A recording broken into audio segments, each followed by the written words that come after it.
I think that Deepak Chopra. Oprah, yes. And I think that he would make a compelling show and be very interesting and it would be very enlightening, but it wouldn't necessarily be entertaining. Right. I don't think he's going to stand up and, you get a car, you get a car, you get a car. Shake people's hands with... Do the Oprah hug, yes. So looking for someone, and I get that that's what's happening right now. Yeah. All the production companies are going to be out looking for someone to be Oprah, who can be entertaining, can be insightful, can be powerful and passionate. And I get that we're going to get bombarded with white noise of a ton of shows. You racist. I know. And it's going to be... What about black noise? Exactly. Oprah noise. So, and I get that it's going to be really weird to watch how many of these shows are vying for our attention. And this 40 million a week viewership that Oprah commands versus Ellen's 4 million a week. Holy Lord. Right. So Ellen is the next most popular daytime talk show. Yeah. And it is 10 times smaller audience. Oprah is seen in like 78 countries. And it says something about Oprah and her message that people want to watch it, that people are that compelled.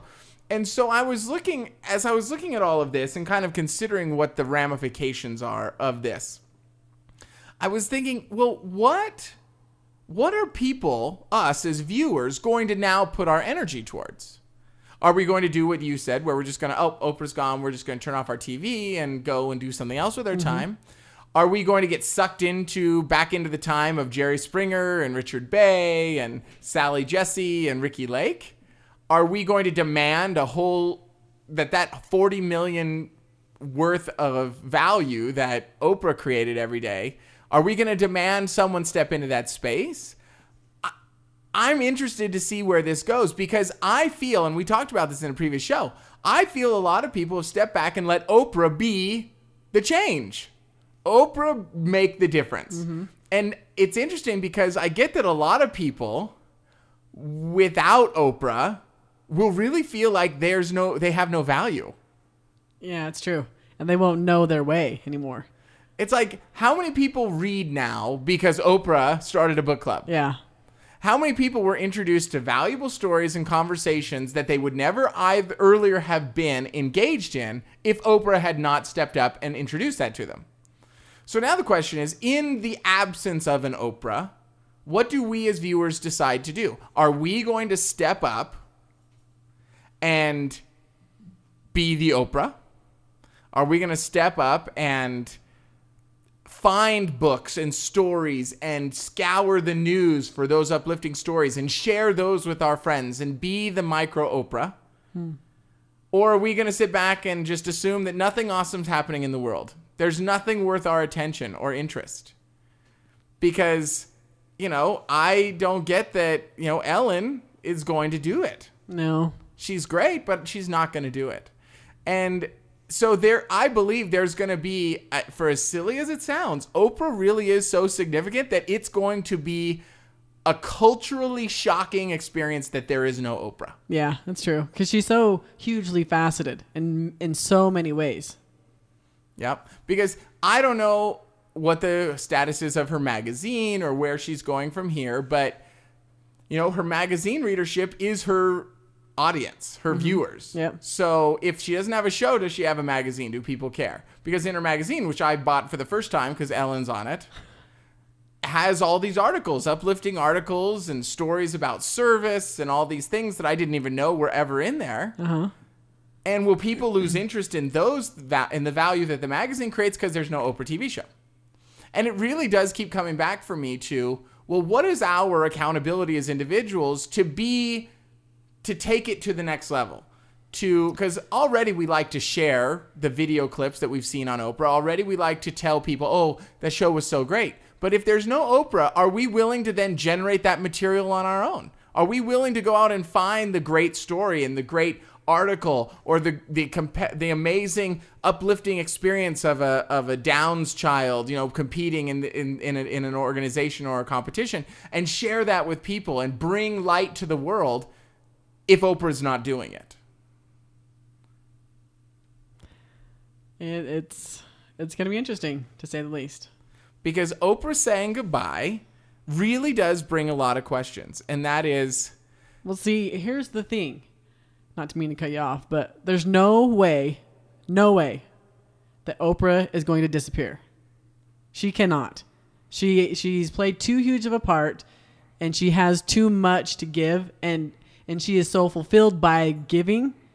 She's going to take some other role, and people will get their Oprah fix that way, which in turn I feel will create even a huger following for her magazine, because that'll be like their link to Oprah through that magazine. Sure. And so I think, TV might be affected because I don't think anyone will fill that spot. I think the viewers will just go away and they'll have their Oprah fill through whatever she steps into, whether that's freaking politics or a late night show. Yeah, or she'll take on Jay Leno.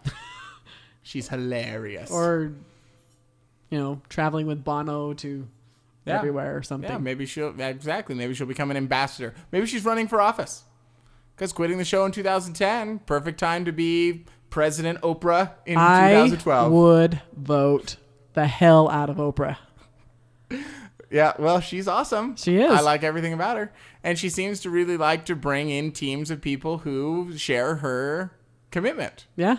And that's how her show is built. Mm-hmm. And wait, would that mean Vice President Gayle King? Maybe. Vice President Stedman. We would finally get to see him. And know what his real last name is? Yes. Not Winfrey. Not Stedman Winfrey. So I really get that when it all boils down to it, we as viewers do get complacent. Yeah. And we do live vicariously through the characters and the people and experiences in our entertainment. Yeah. And, I really do feel that in a lot of ways that we only believe the world is what we see on TV. Mm-hmm. And as I kind of wrap my head around that, based on what I'm experiencing of the world on what I watch on TV, my experience of the world is very small.